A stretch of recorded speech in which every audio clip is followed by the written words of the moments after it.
안녕하세요. 딸 하나 아들 하나 잘 키워 황혼을 바라보는 50대 후반 아줌마입니다. 어느덧 자식들이 성인이 되었고 새로운 가정을 이룰 나이가 다 되었네요. 사실 아이들이 어른이 되어 본인 목 톡톡히 하고 있다는 게 실감이 나지 않아요.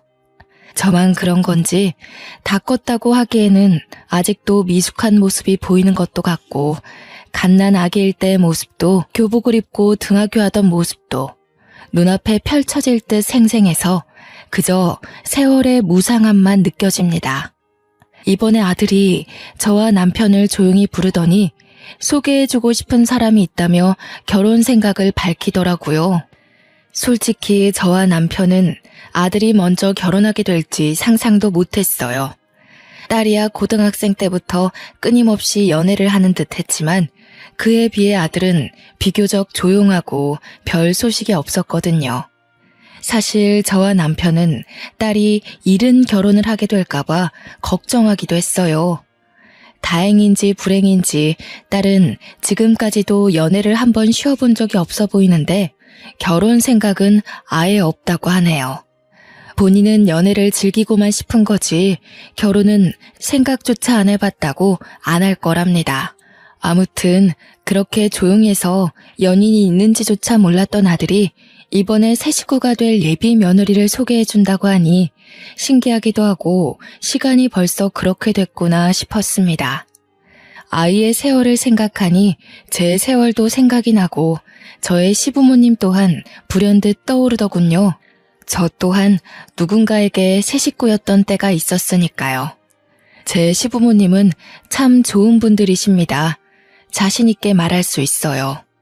입에 발린 말이 아니라 제가 그분들께 받은 은혜를 다 말하지도 못할 만큼 사람 대 사람으로 따져도 정말 좋으신 분들이에요.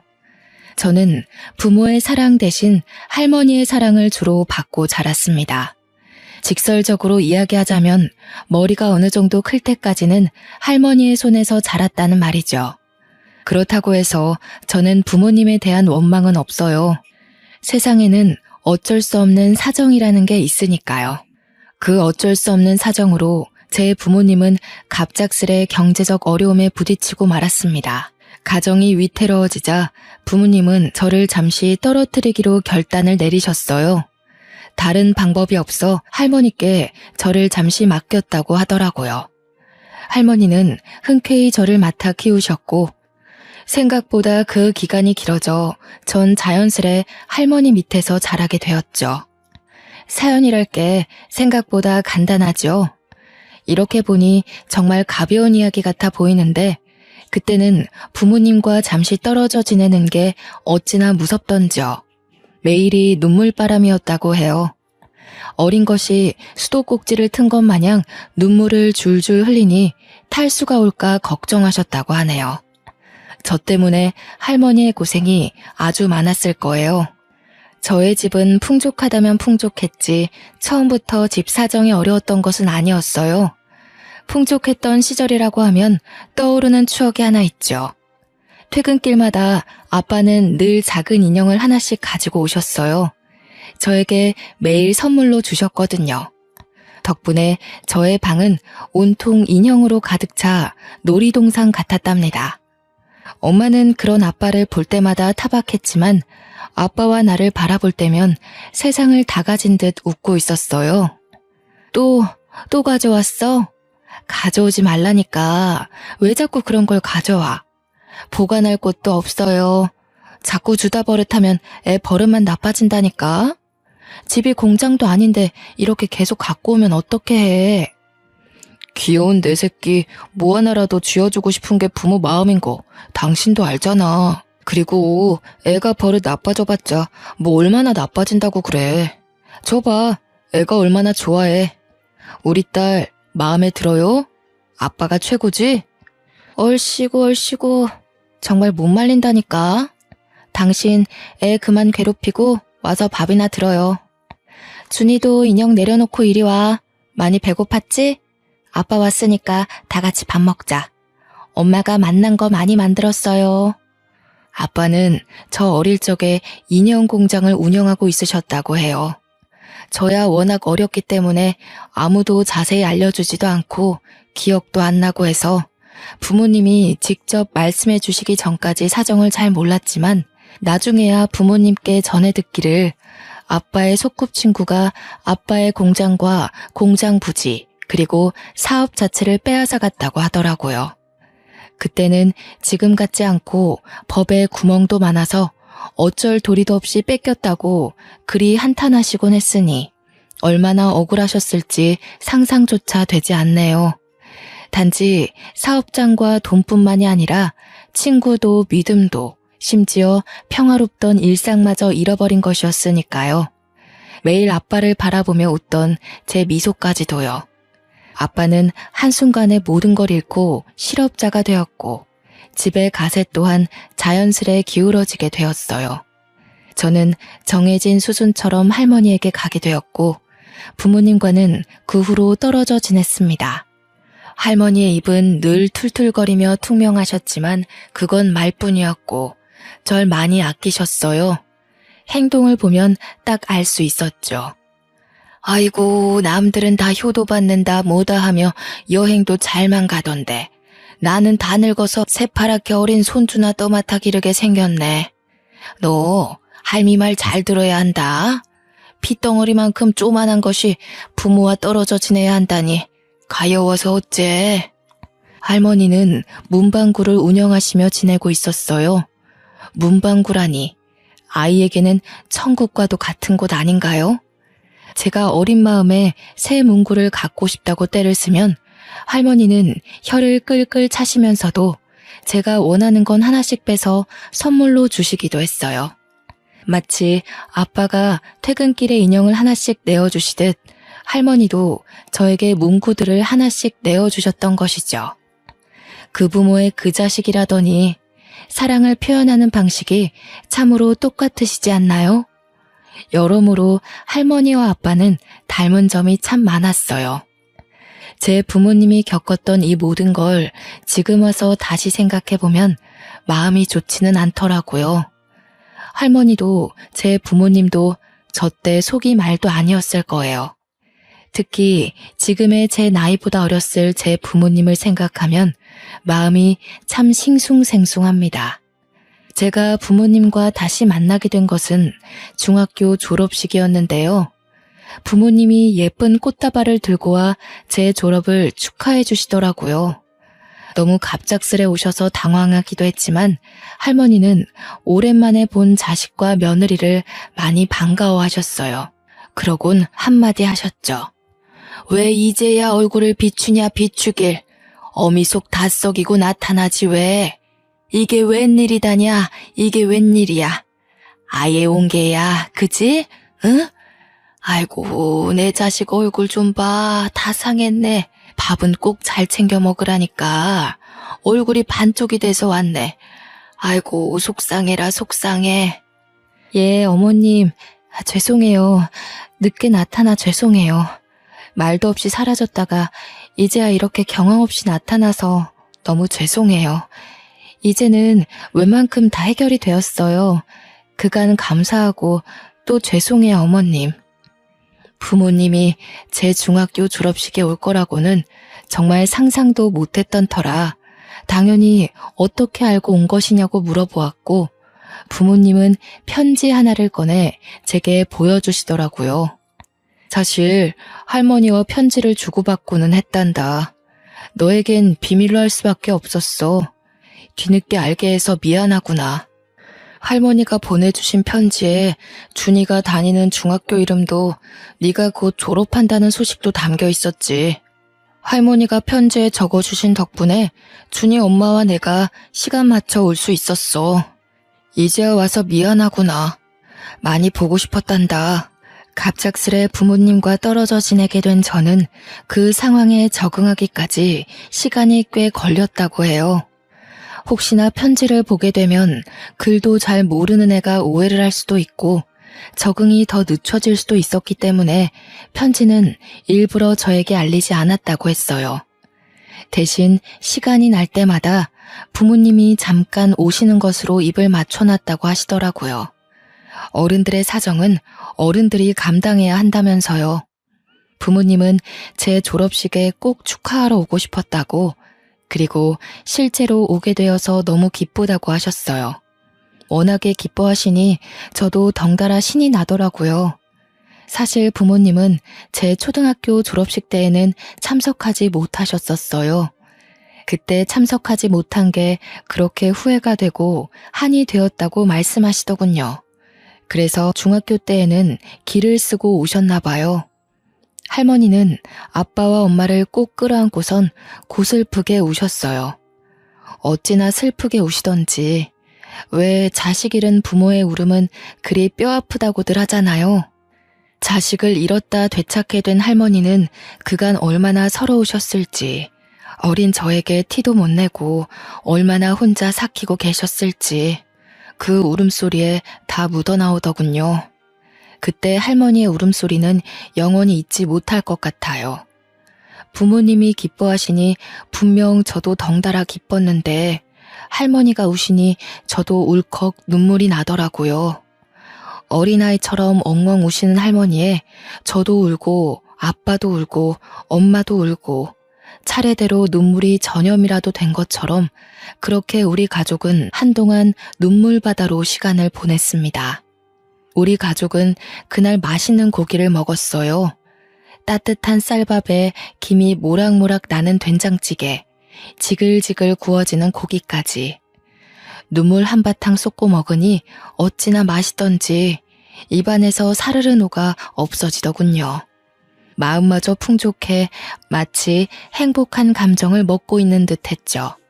그날만큼 눈물겹고 행복한 식사는 지금까지도 제 인생에 없었고 앞으로도 없을 듯 하네요. 제가 할머니 곁에서 자랄 동안 부모님은 고생을 참 많이 하신 것 같았어요. 흘긋 보아도 손부터가 늙은 것이 티가 났고 오랜만에 보는 부모님의 얼굴엔 자글자글한 주름이 나 있었죠. 부모님이 늙어버린 걸 보니 아무것도 몰랐던 그 나이에도 그게 그리 속상하더라고요. 누가 봐도 고생한 얼굴이었으니까요. 엄마는 식당에서 허드렛 일, 아빠는 건설 현장에서 막노동 일을 하며 지냈다고 했습니다. 저와 지냈던 집은 팔아서 빚을 갚는 데에다 썼고 두 분 모두 물불 가리지 않고 일하며 이악 물고 돈을 악착같이 모았다고요.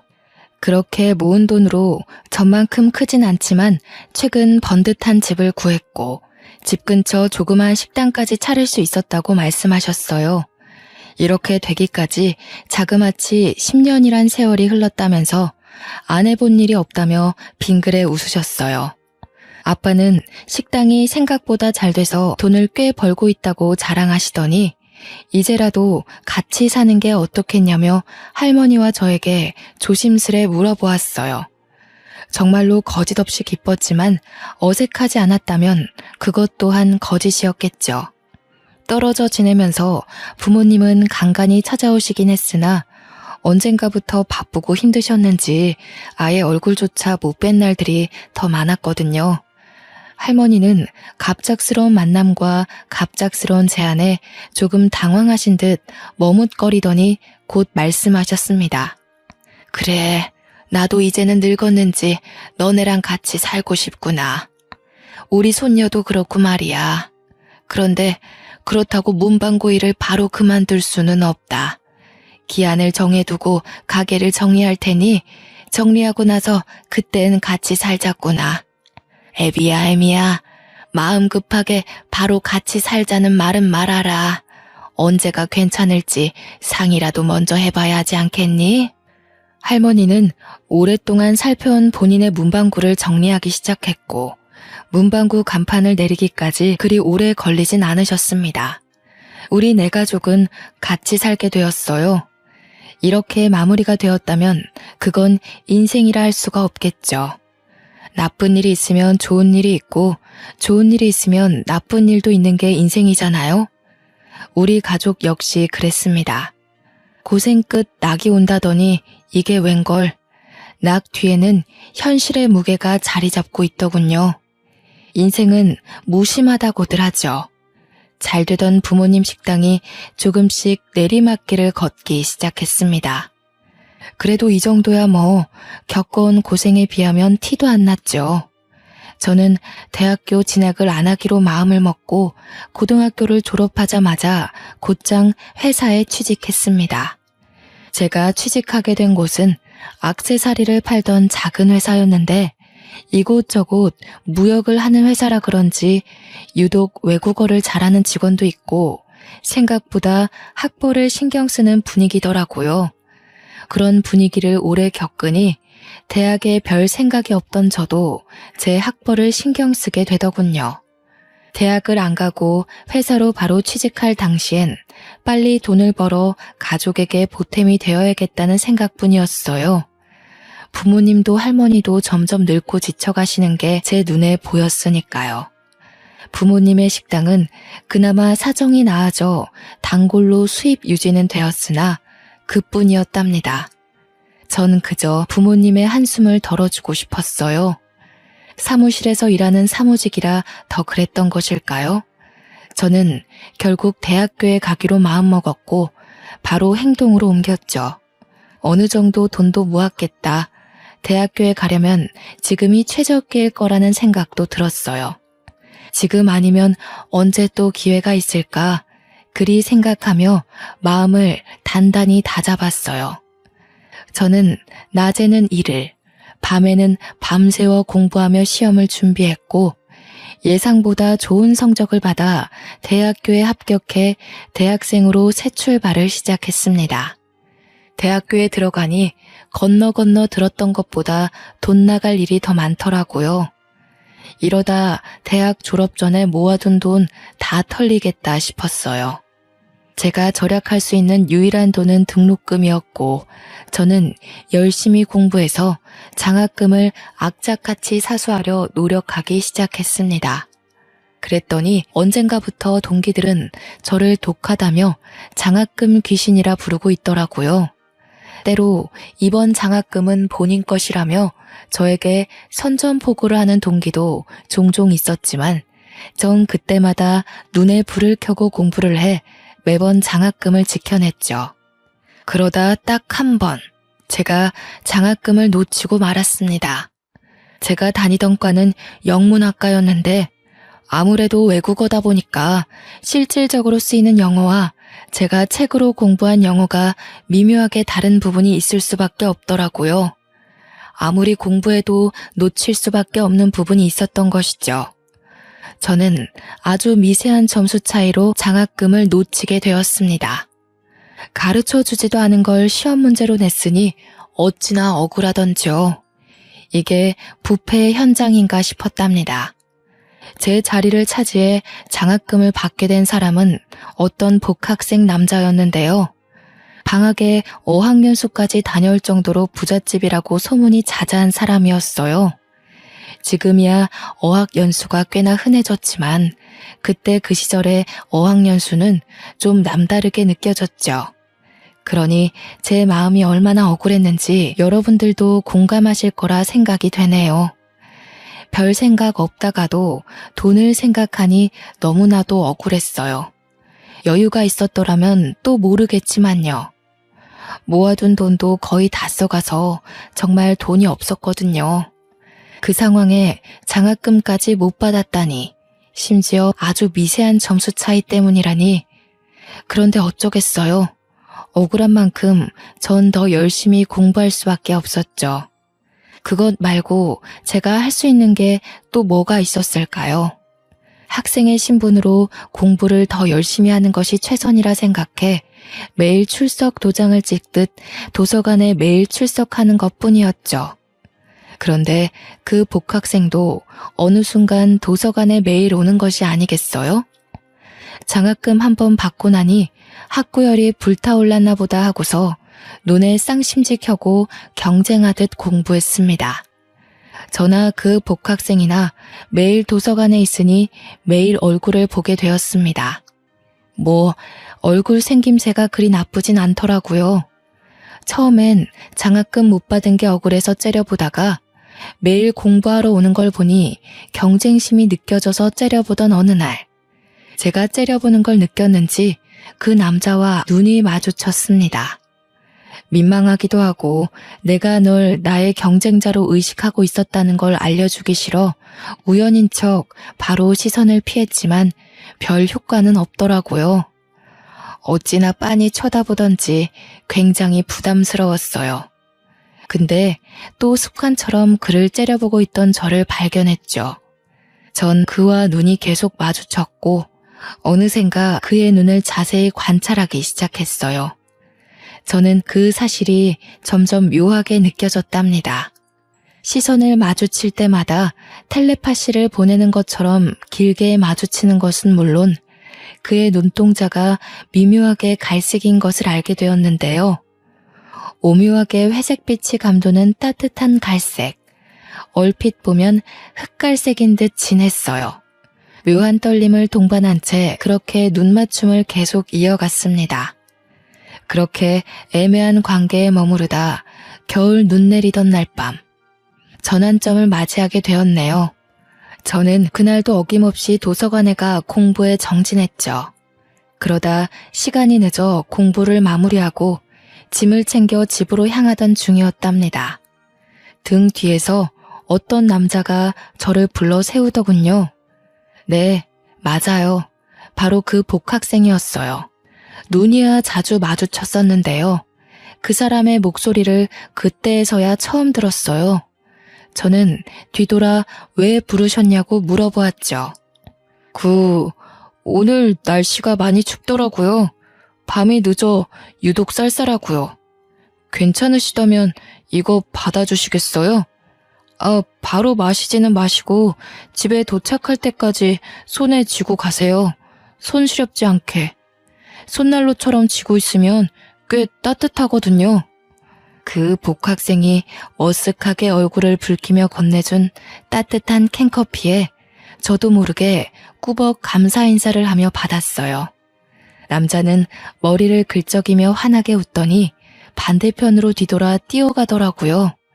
그 뒷모습을 물끄러미 바라보며 캔커피를 만지작거렸는데 그 남자의 말처럼 정말 따뜻하더군요. 캔커피엔 조그만 쪽지도 붙어져 있었어요. 처음 받아보는 이성의 호감 표시는 아니었으나 이렇게 마음이 와닿은 적은 처음이었네요. 당신과 매일 눈이 마주치는 것 같습니다. 부디 제 착각이 아니었으면 좋겠습니다. 당신의 지혜로운 눈동자를 볼 때면 마음이 설렙니다. 당신과 눈이 마주칠 때마다 눈 내리는 겨울밤이 꽃이 핀 봄바람처럼 따스하게 느껴집니다. 좋은 인연이 되어 서로에 대해 알아가고 싶습니다. 덕분에 저는 추운 겨울날 따뜻하게 집에 도착했죠. 그날 밤 이부자리에 누워 잠을 청하려는데 절로 시선이 책상 위 캔커피로 향하면서 당연한 것처럼 자연스레 그 남자 생각이 나더라고요.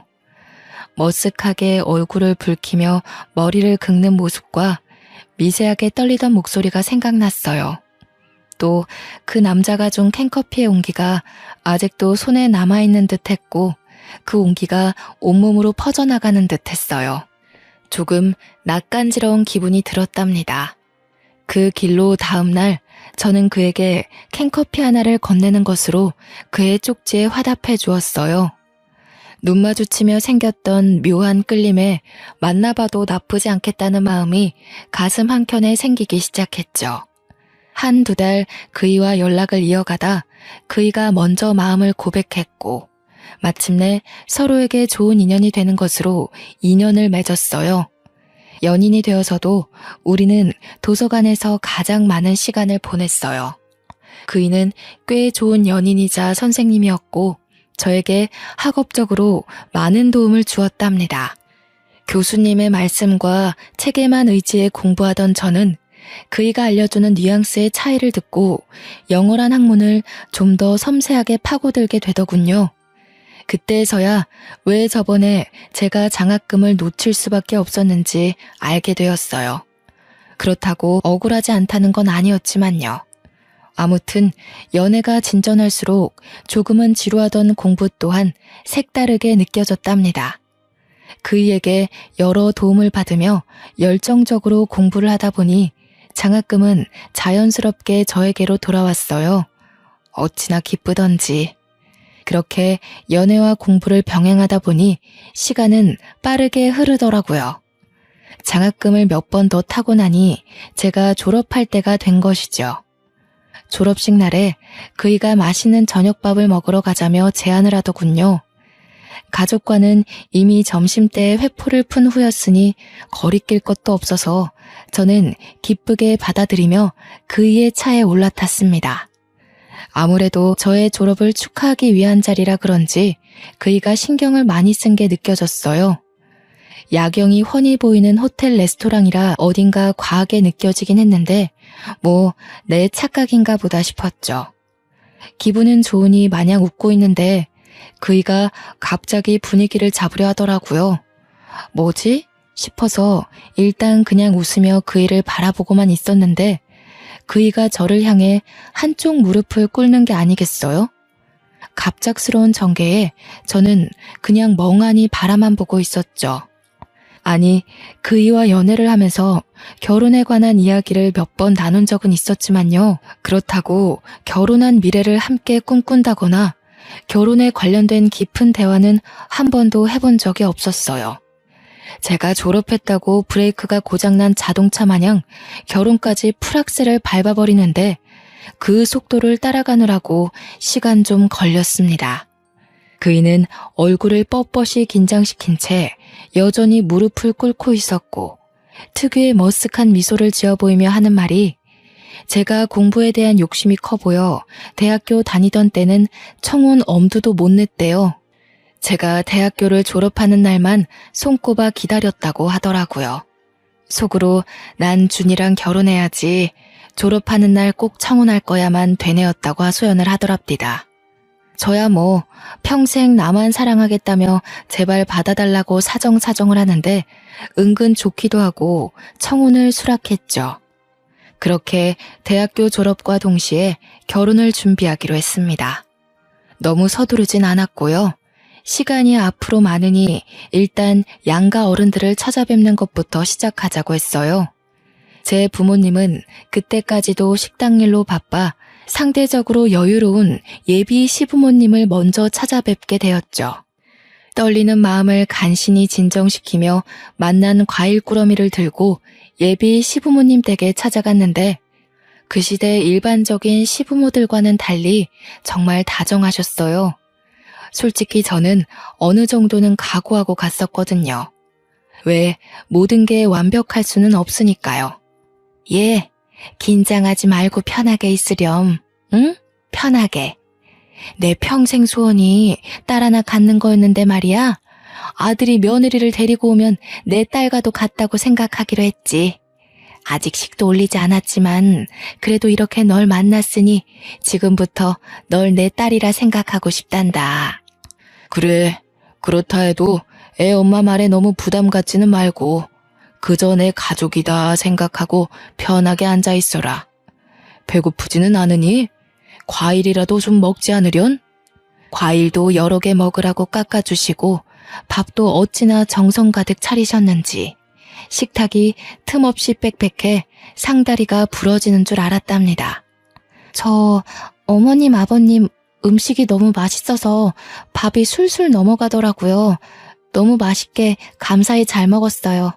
혹시 고무장갑이 어디 있는지만 알려주시면 설거지와 뒷정리는 제가 할게요. 오랜만에 솜씨 좀 부렸지 뭐니? 아이고, 설거지는 뭔 설거지. 요새 어떤 딸이 이렇게 설거지를 하려 하겠니? 내가 괜히 딸처럼 생각하겠다고 한 게 아니다. 딸내미는 편하게 소파에서 TV나 보면 됩니다. 그래, 처음 인사 와서 설거지부터 시작하면 그게 무슨 가족이겠니? 내가 테레비 틀어줄 테니까 이리 와서 테레비 보렴. 점수를 좀 따볼까 싶어 무어라도 하려 하면 극구 만류하며 텔레비전을 틀어주시는데 어찌나 다정하시던지요. 예비 시부모님을 만나 뵙고 나서 그이와 결혼하기로 하길 정말 잘했다고 다시 한번 생각했어요. 그런데 좋은 일이 있으면 나쁜 일도 있다고 하죠. 이번엔 예비 신랑이 제 가족에게 인사 오기로 한 바로 전날이었어요. 할머니가 원래도 산책을 자주 나가시기는 했지만 주로 점심 먹고 난 후에야 느긋하게 나가 오후 4, 5시쯤 되면 집으로 돌아오시곤 했거든요. 그날따라 할머니가 이른 아침부터 분주히 무언가 준비하더니 어디론가 나가려 하길래 제가 붙잡고 물어봤죠. 할머니, 이른 아침부터 뭐 그리 분주해? 어디 나가려고? 뭐 어디 약속 있어요? 아, 내일 우리 손주 사위 될 사람 볼 건데 신경 좀 써야 하지 않겠니? 머리도 새로 하고 시장 좀 둘러보고 그러련다. 걱정 말고 있어라. 금방 나갔다 올 테니. 염색을 새로 하시려나 보다, 파마까지 하시려나 하며 대수롭지 않게 생각하고 있었는데 할머니는 오후 6시가 되어도 집에 돌아오지 않으셨습니다. 조금 초조하긴 했지만 워낙 정정하신 할머니이고 가끔 가다 늦으실 때야 있었기 때문에 머리하는 게 조금 오래 걸리시나 보다 했죠. 거실 소파에 앉아 할머니를 기다리면서 할머니 오면 왜 이렇게 늦었냐고 타박해야지 속으로 생각했어요. 별거 아닐 거라고 금방 집에 들어오실 거라는 저의 생각을 비웃기라도 하듯 할머니는 그날 늦게까지, 심지어 밤 10시가 지날 때까지도 집에 들어오지 않으셨습니다. 연락도 안 받으시고 집에도 안 오시고 하니 정말 별별 생각이 다 들더군요.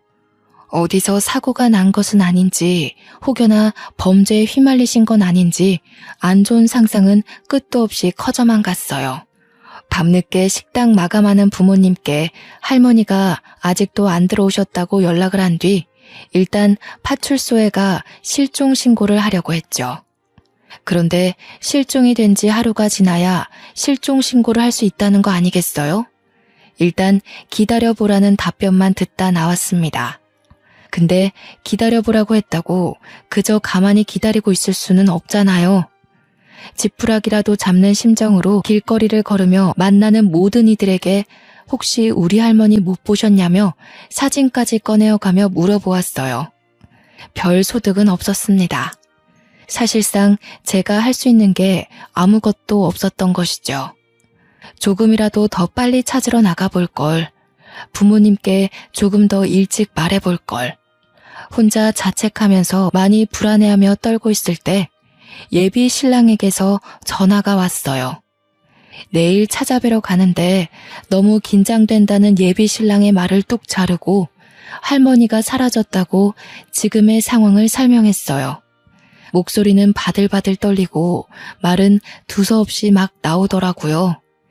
예비 신랑은 너무 걱정하지 말라며 아무 일 없을 거라며 곧 돌아오실지도 모르니 일단은 집에서 기다려보자고 다독여 주었습니다. 그렇게 저와 부모님, 예비 신랑까지 모두가 거실에 앉아 밤새 현관문이 열리기를 기도했어요. 하늘도 참 무심하시지. 눈이 새빨개진 보람조차 없게 현관문은 끝끝내 열리지 않았습니다. 원래라면 예비 신랑이 인사 오기로 했던 날 설렜어야 할 아침이 싸늘하게 밝아왔어요. 24시간이 지나 파출소에 실종 신고를 하러 다시 찾아가는 도중 동네 병원에서 전화가 왔더라고요. 할머니가 병원에 입원해 계신다는 거예요. 심지어 하루 동안 의식이 없으시다가 이제서야 의식을 되찾았다고 말을 하시는데 너무나도 청천벽력 같은 말에 바로 병원으로 달려갔죠. 병원에 도착해 병원 침대에 누워있는 할머니를 보자마자 눈물부터 나더라고요. 손등으로 마구 눈을 비비고 있는데 의사 선생님이 와서 할머니의 상태를 설명해 주셨어요. 정말 큰일 날 뻔했습니다. 할머님이 솔직히 운이 아주 좋았다고밖에 설명드릴 수 없겠네요. 연세도 꽤 있으시고 길가에서 뇌졸중으로 쓰러지신 터라 자칫 잘못하면 의식을 잃어 영원히 되찾지 못하거나 의식을 되찾으시더라도 후유증으로 영구적인 장애를 얻을 수 있어 걱정을 많이 했습니다. 다행히 신고자분이 적절한 조치를 빠르게 취해 주셔서 큰 걱정은 하지 않으셔도 되겠어요. 검사 결과 큰 이상은 없어 보이지만 의식을 되찾기까지 꼬박 하루라는 시간이 걸렸기 때문에 며칠 더 입원하셔서 경과를 지켜보는 것이 좋겠습니다. 의사 선생님의 권하신 대로 할머니는 며칠 더 입원해서 경과를 지켜보기로 했습니다. 어떻게 된 상황인지 정확히 파악하고 나니 그제야 안도감이 들고 쿵쾅거리던 심장 또한 차분히 가라앉는 것 같았어요. 할머니는 어제 머리를 하러 길을 나섰다가 뇌졸중이와 길에서 쓰러지셨고 마침 지나가던 신고자분이 쓰러진 할머니를 발견하고는 즉시 적절한 조치를 취하며 재빠르게 119 신고를 했던 겁니다. 할머니는 의식이 없어 당연히 집으로 돌아올 수도 바로 연락할 수도 없었던 것이고요. 때마침 지나가던 분이 뇌졸중에 해박한 분이셨다니 이런 행운이 또 어디 있을까요? 신고자분을 만나면 뽀뽀라도 해주고 싶었어요. 신고자분이 아직 병원에 있으시다는 말에 찾아가 감사 인사를 드리기로 했죠. 부모님은 감사 인사를 먼저 하고 오겠다며 신고자분을 찾으러 가셨고 저는 잠시 할머니 손을 붙잡고 있다가 뒤늦게 예비 신랑과 함께 뒤따라갔어요. 복도를 지나 방향을 꺾었더니 부모님이 신고자분에게 감사 인사를 하고 있더라고요. 이 은혜를 어찌 갚아야 할지 정말 감사합니다. 정말 감사합니다. 덕분에 제 어머니가 별탈 없이 살아계십니다. 정말 어떠한 말로도 이 감사함을 표현할 수가 없습니다. 실례가 안 된다면 꼭 차례를 해 이 감사함을 표현하고 싶습니다. 아유, 그런 말씀 마세요. 제가 할 수 있는 걸 한 것뿐인데요. 할머님이 의식이 없어 걱정을 많이 했는데 하루 만에 깨어나셔서 너무 다행이에요. 조금 더 지켜봐야겠지만 정정하시다니 제가 다 기쁩니다. 사례라뇨. 정말 괜찮습니다. 할머님이 앞으로도 정정하시다면 그걸로 만족할 것 같네요. 거리가 가까워지며 부모님께 가려져 있던 신고자분의 모습이 점차 드러나자 예비 신랑과 저는 순간 고개를 갸웃할 수밖에 없었습니다. 분명 어디선가 본 것 같은데 하며 긴가민가 하고 가까이 다가가는데 예비 신랑이 깜짝 놀라 소리를 치더랍니다. 아니, 이게 무슨 일이야? 엄마가 왜 여기 있어? 네, 그렇습니다. 지금도 믿기지 않네요. 기막힌 우연이라는 게 실존하기는 실존하더라고요. 알고 보니 그 신고자분이 바로 제 예비 시어머님이셨던 거지요. 생각지도 못한 우연에 우리 가족은 잠시간 할 말을 잃었습니다. 예비 시어머님도 두 눈을 휘둥그레 뜨셨죠. 어머나, 이런 우연이 어떻게 다 있니? 세상에 준이야, 어제 그분이 준이의 할머님이셨구나. 내가 발견 못했다면 정말 큰일 날 뻔했다. 큰일 날 뻔했어. 왠지 어제 유난히 그 길을 지나가고 싶더라고요. 저 준이 어머님과 아버님이신 거죠? 저 준이 시엄마 될 사람이에요. 어떻게 이렇게 만나게 되었네요. 정말 반가워요. 무슨 우연이래요. 은인이 예비 사돈이었다니 저도 너무 반가워요. 정말 상상도 못한 일이네요. 세상에, 다시 한번 정말 감사드려요. 이 은혜를 어떻게 갚아야 할지. 실례가 아니라면 이렇게 된 거 밥 한 끼라도 같이 드시지 않으실래요? 어제부터 오늘까지 병원에 있으셨다고 들었는데 배고프시진 않으신가요? 뭐라도 드시겠어요? 그래요. 다 같이 밥이라도 한 끼 먹읍시다. 이렇게 그냥 보내면 마음이 좋지 않을 것 같아서 그래요. 예비 사돈이라고 불러야 할까요? 제 어머님을 구해주신 은인이시니 꼭 보답하고 싶습니다. 아유, 그러지들 마셔요. 제가 한 게 무엇라고 그리 띄워주시나요? 밥은 다음에 상견례 할 때 같이 드는 거 어떠신가요? 제가 지금은 좀 많이 피곤하고 그래서요. 아무래도 지금은 좀 어렵겠어요. 제 생각을 해 좋은 제안 주셨는데 이리 거절해서 죄송하네요. 와, 휩쓸리듯 몰려오는 정보와 대화에 정말 정신이 하나도 없었답니다. 세상에 이런 일이만 마음속으로 골백번 중얼거렸어요. 사실 저도 뇌졸중으로 쓰러진 적이 있었거든요. 저도 누군가 빠르게 조치하고 신고해서 별탈 없이 이렇게 살아있죠. 그 후로 무서워서 뇌졸중에 공부를 좀 했는데 이게 이렇게 풀릴 줄 누가 알았겠어요. 예상했던 오늘은 아니지만 큰일 없이 무탈하게 잘 풀렸죠. 예비신랑은 제 할머니도 제 부모님도 한자리에 모여 인사를 했습니다. 부모님과 할머니는 이 정도면 운명이고 은인이고 행운이라고 하셨어요. 당연히 결혼도 허락하셨고요. 저희의 결혼은 말에 날개 달린 듯 일사천리로 진행되었답니다. 너무도 수월하게 행복한 결혼식을 치르고 화목한 가정을 이뤘죠. 아이도 둘 낳아 잘 길렀고요. 딱히 달라진 것도 없이 눈 떠보니 어느새 지금이네요. 할머니는 두 번째 증손주까지 보시고 편안히 눈을 감으셨어요. 그에 비해 몇 년 전 시어머님은 간경화 증상이 심해져 크게 앓으셨어요. 의사 선생님이 말씀하시길 간이식 수술 말고 다른 치료는 사실상 무의미해 보인다고 하시더라고요. 드라마 같은 데에서 보면 자식이나 형제들 중 한 명은 간이식이 가능하고 그렇던데 이건 무슨 하늘의 장난인지 피가 이어진 가족들 중 간이식이 가능한 사람이 아무도 없더래요. 자식인 제 남편조차 해당이 없다고 하니 솔직한 심정으로는 가망이 없나 싶었어요.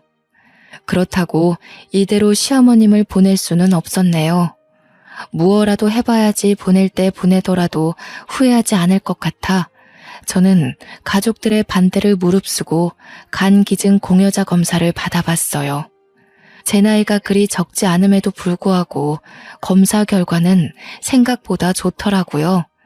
그리고 시어머님께 간이식이 가능하다는 결과 또한 나왔죠. 시어머님께 받은 은혜를 내 평생 갚을 수 있을까 싶었는데 기회는 말도 없이 이런 형태로 찾아오더군요. 시어머님은 저를 볼 때마다 며느리가 아닌 새로운 딸이라 노래를 부르시곤 했는데요. 그렇게나 딸이라고 노래를 부르시더니 이런 식으로 효과가 나타나나 싶었어요. 무섭지 않았냐고 하면 거짓이겠죠. 엄청나게 무서웠답니다. 시어머님을 위해서 일단 무엇이든 해봐야지 하고 결심할 때는 언제고 막상 간기증이 가능하다니까 고민이 안 될 수가 없었어요. 간이식을 하겠다는 굳은 의지를 밝히고 나서도 매번 망설이게 되었고 또 매번 고민되었으니까요. 솔직히 간 이식 후 후유증을 무시할 수 없더라고요. 그럼에도 불구하고 전 지금의 남편을 만나고 시부모님을 만나고 행운이 가득한 인생을 살아왔다고 자부하기에 이번에도 행운이 따르리라 믿고 이식하기로 최종 결정했습니다. 제 결정에 시아버님은 제 두 손을 붙잡고는 미안하고 고맙다며 눈물을 훔치시더라고요. 생각지도 못한 큰 수술을 앞두니 저도 마음이 찡해져서 같이 손 붙잡고 엉엉 울었어요. 저야말로 감사하다면서요. 남편도 울먹이며 저한테 고맙고 미안하고 또 사랑한다면서 저를 껴안았고 한참 동안 저희는 그러고 있었습니다. 어찌나 서로 고맙고 미안한 게 많았던 건지 누가 보면 세 명이서 돌림 노래라도 하는 줄 알았을 거예요. 그렇게 이식 수술이 진행되었고 제 믿음에 보답이라도 하듯 수술은 성공적으로 마무리가 되었습니다. 시어머님은 현재 80세가 넘어가시는데도 정정하세요. 저는 후유증이 아예 없다고는 말 못할 듯 하네요. 확실히 체력적으로 약해진 게 느껴져서요. 수술 후 복대를 차고 다녀야 했던 것도 생각보다 번거로웠고요. 그렇지만 이식 수술을 결정하고 각오했던 것보다는 후유증이 심하진 않아 다행이라 생각이 듭니다. 확실히 얻은 만큼 잃은 것도 있었네요. 이렇게 또 한 번의 위기를 넘겼답니다. 글로 다 적어보고 나니 나름 굴곡진 삶을 살아온 것 같기도 하네요. 살다 보니 저는 어느새 중년이 되어버렸고요. 시아버님은 여전히 저에게 맛난 과일을 깎아주시고 시어머님은 본인보다 제 건강 걱정을 더 많이 하시며 음식을 자꾸 입에다 넣어주십니다. 사실 제가 공여자 검사를 받을 때 가장 반대하셨던 분이 시어머님이셨거든요. 전 아무쪼록 좋은 결과가 나와서 기쁘고 다행이라 생각해요. 시어머님이 그대로 돌아가셨다면 너무 슬펐을 것 같거든요. 참, 제 부모님도 여전히 정정하게 잘 살아 계신답니다. 식당은 예전에 정리했고 요새는 여유로운 노년의 삶을 제대로 즐기고 계세요. 여기 데려가달라, 저기 데려가달라 모시며 여행 가기 참 힘들 정도예요. 요즘 저의 소원은 제 부모님도 시부모님도 오래오래 제 곁에 머물러 주셨으면 좋겠다는 거랍니다. 소원 한 가지 더 말해보자면 저도 시아버님처럼 그리고 시어머님처럼 새 가족이 될 예비 며느리에게 엄마처럼 다정한 가족이 되어주고 싶어요. 시부모님이 저에게 그리하셨듯 저도 예비 며느리에게 너는 내 딸이라고 하려고 해요. 저는 이미 딸 하나가 있으니 둘째 딸로요. 과일도 깎아주고 맛있는 밥도 해주고 그럴 예정이에요. 진정한 가족이 되기까지는 분명 시간이 좀 걸리겠지만요. 아직 얼굴도 보지 못한 예비 며느리한테는 이런 제 마음이 조금 부담스러울까요? 제 아들이 결혼을 마음먹었다니 그게 그리도 신기해서 마음이 주체가 잘 안 되네요. 빠르게 흘러간 세월에 문득 외로워지고 먼저 가신 할머니가 떠오르지만 앞으로 만날 새 가족을 생각하니 그리움 위에 설렘이 내려앉은 듯합니다. 할머니는 시간이 흘러 나중에야 다시 만날 수 있겠죠. 저는 앞으로 만날 새로운 가족에게 제가 배운 모든 사랑을 베풀 예정이랍니다.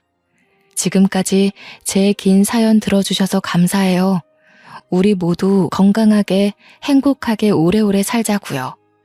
여러분의 앞날에 행운이 가득하기를 소망합니다.